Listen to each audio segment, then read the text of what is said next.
Olá pessoal, aqui é o professor Luan de Física do Colégio Interativo, fazendo essa videoaula aqui para o pessoal do terceiro ano do ensino médio.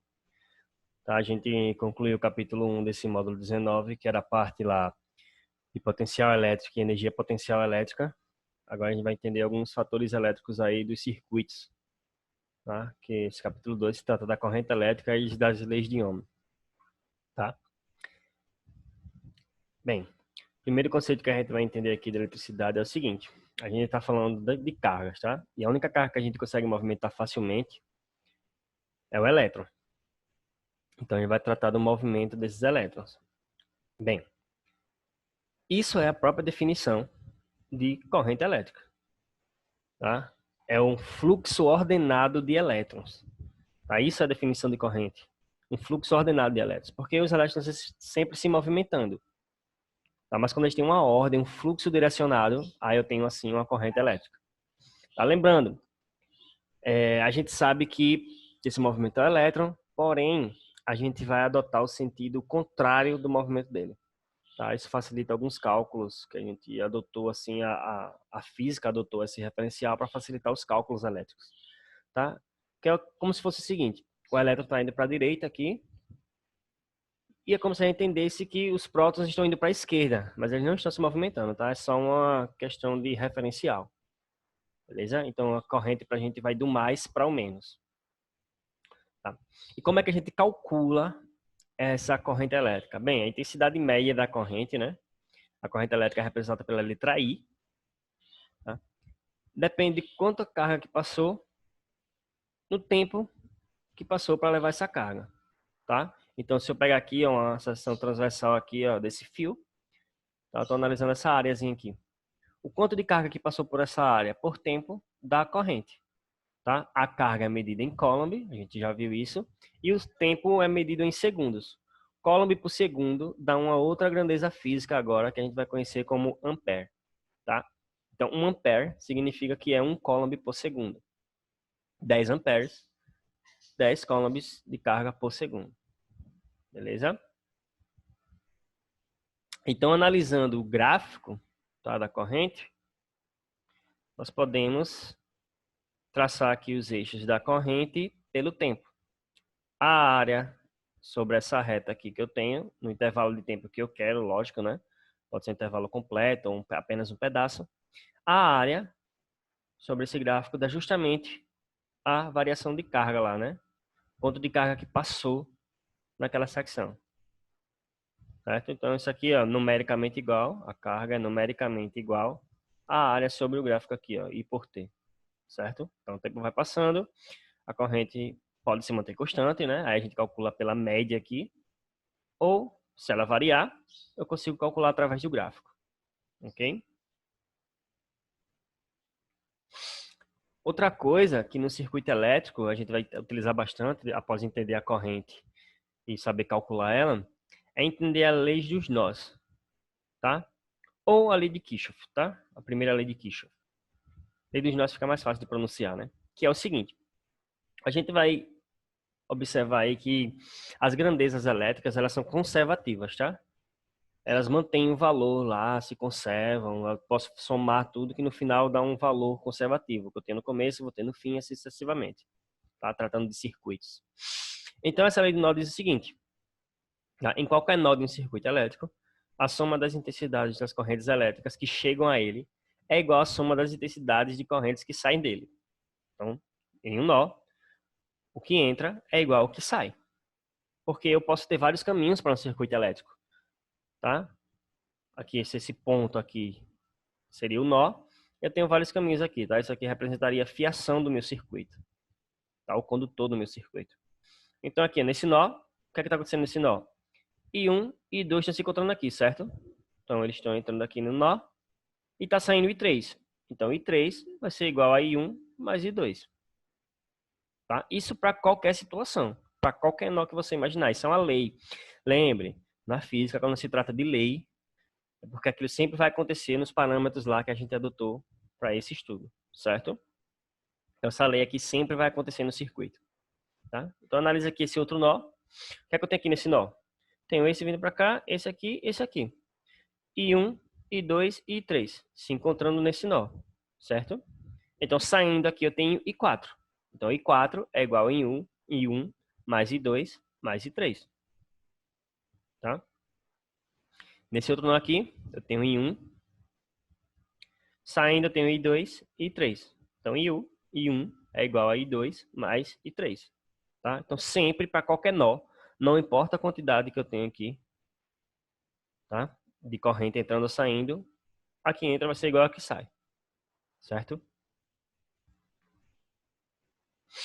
Bem, a corrente elétrica, como eu falei para vocês, elas têm alguns efeitos.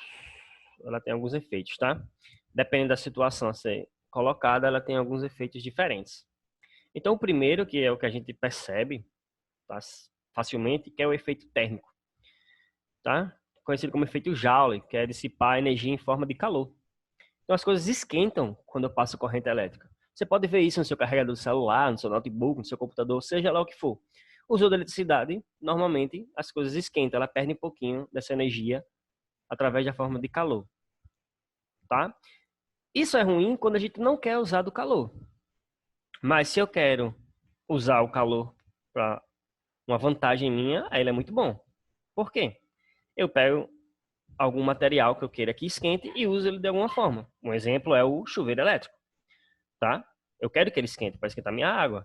Eu tenho as torradeiras, tenho os aquecedores, tá? Então qualquer coisa que esquente através da eletricidade está usando o efeito térmico da corrente elétrica, tá? Isso tem a ver com o choque das partículas lá, dos elétrons na parede do material.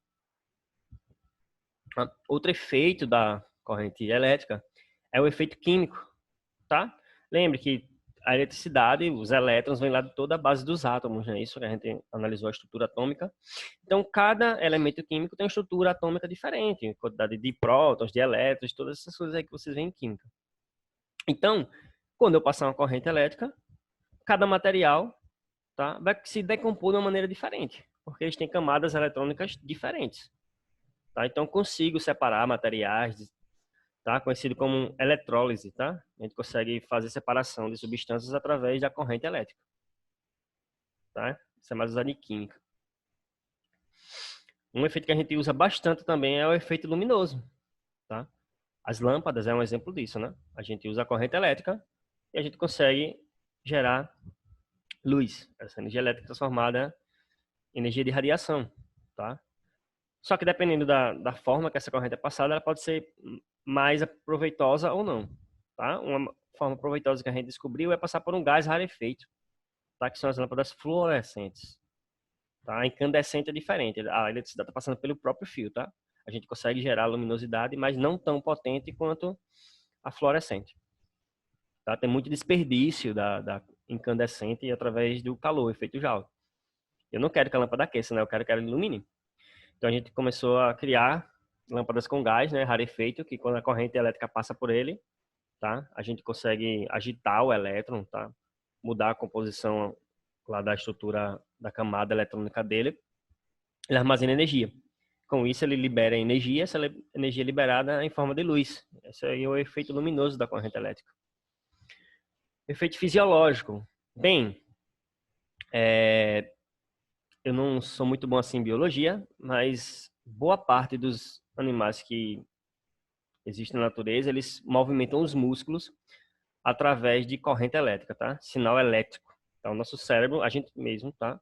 Seres humanos, a gente movimenta o corpo através de sinais elétricos que o cérebro manda, tá? E a gente consegue movimentar um músculo. Só que a gente também consegue movimentar qualquer músculo assim, tá? Então, pode ser um corpo vivo ou morto, tá? Isso até gerou uma confusão quando a gente estava começando a estudar eletricidade, tá, para descobrir esses efeitos, que fizeram testes com cadáveres e tal, aí foi bem estranho, porque a galera começou a entender que tinha uma ligação entre as coisas, tá? O nosso músculo também se movimenta através da corrente elétrica. É óbvio que o nosso cérebro não manda corrente elétrica potente, né? É o mínimo possível para a gente não sentir, só realmente movimentar o músculo. E o efeito magnético, tá? Toda vez que existir um campo elétrico, vai existir campo magnético. Tá? Vocês vão estudar isso em um módulo de eletromagnetismo. Mas já adiantando aqui um efeito da corrente elétrica, é o efeito magnético. Quando eu tenho uma corrente elétrica passando por um fio, na proximidade desse fio lá, ele gera um campo magnético. tá? E dependendo da intensidade, eu posso gerar um campo magnético forte, tá? Isso tudo vai depender da intensidade da corrente. Tá? Mas sempre que existir corrente, vai ter um campo magnético ali, tá? Isso aí a gente usa para um monte de coisa, né? Fazer microfone, alto-falante, tudo que tiver associado a variar a eletricidade para gerar sons e outras coisas, a gente consegue fazer aí através de efeito magnético.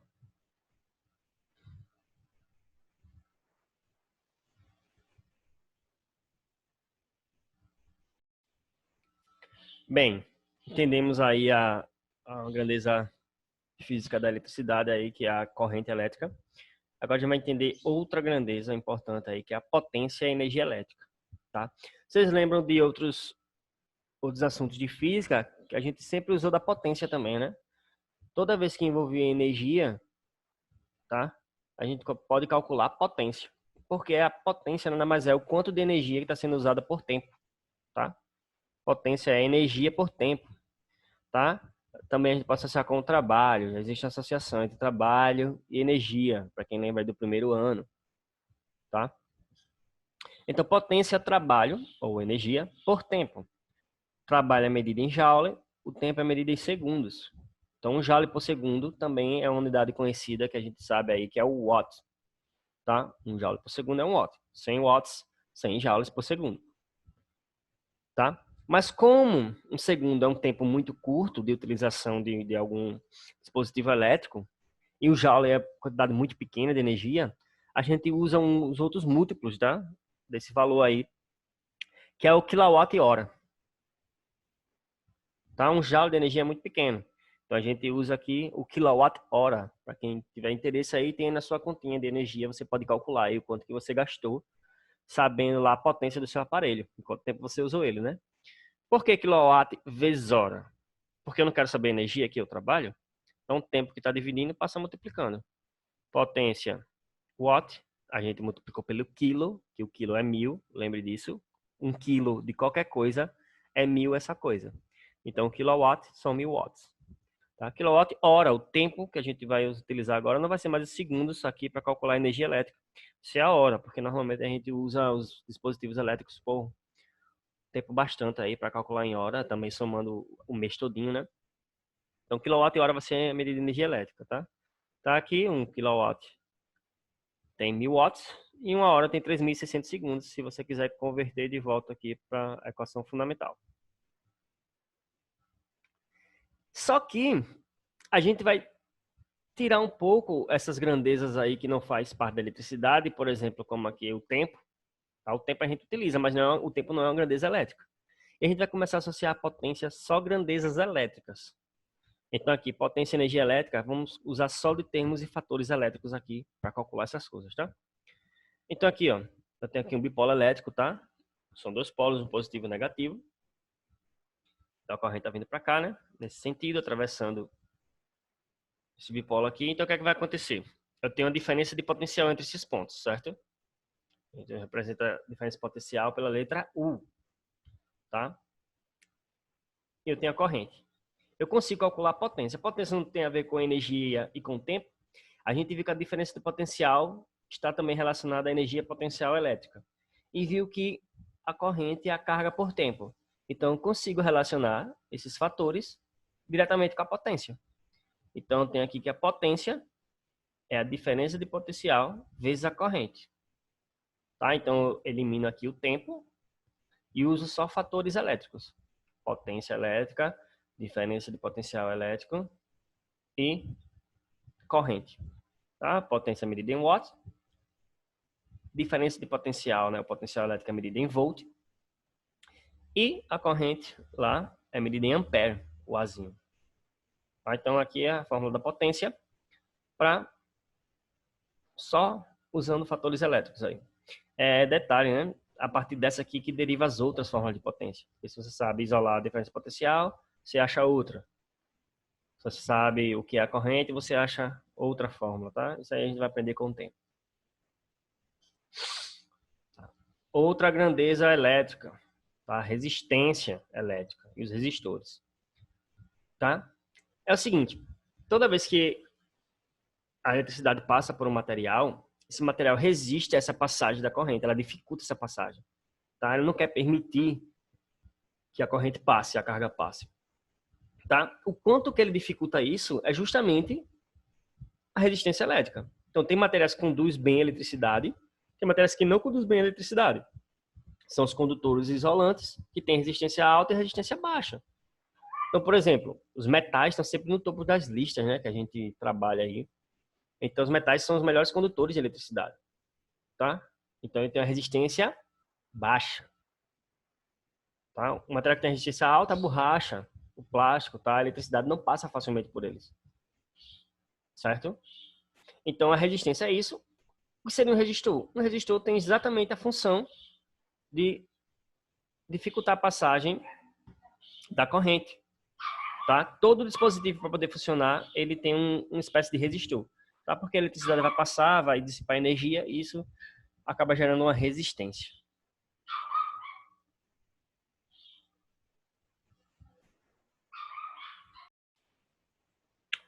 Bem, vimos aqui o resistor ôhmico, né? Entendendo um pouquinho graficamente o que isso significa, o que é um resistor ôhmico. Lembrando que a resistência não muda no resistor ôhmico. Então, pense o seguinte. Tem um gráfico aqui, tensão por corrente. Lembre que o gráfico de uma coisa constante é uma reta, tá? Então, eu tenho aqui esse gráfico. Essa retazinha aqui é de um resistor ôhmico, essa reta vermelha. Essas em roxo e em verde aqui, ó, a resistência está variando. Está fazendo uma curvinha aqui, certo? Não é uma reta. Aqui está aumentando, aqui está diminuindo o fator, certo? Essa curvatura aqui. Então, esses resistores não são resistores ôhmicos, ela varia com a corrente. Tá? Essa lei serve para resistores ôhmicos que obedecem isso aqui, tá? A primeira lei de Ohm. Como é que eu faço isso aqui para calcular? Bem, se é constante, a resistência é tangente desse ângulo, tá? Tem a inclinação aqui do meu ângulo, a resistência vai ser a tangente desse ângulo, certo? E para encerrar, a segunda lei de Ohm, tá? A gente vai associar os fatores geométricos de uma fiação para entender a resistência dele, tá? É aqui que a gente faz cálculo lá na engenharia elétrica, os eletricistas fazem isso para entender qual circuito eu devo usar tal tipo de fio. Tá? Fio mais grosso, fio mais fino, tá? Dependendo da distância, depende de alguns fatores, tá?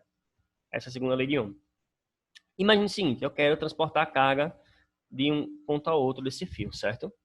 Aqui chegar onde eu quero. Então imagine o seguinte, você acha que é mais difícil eu levar essa carga daqui para cá ou daqui para metade?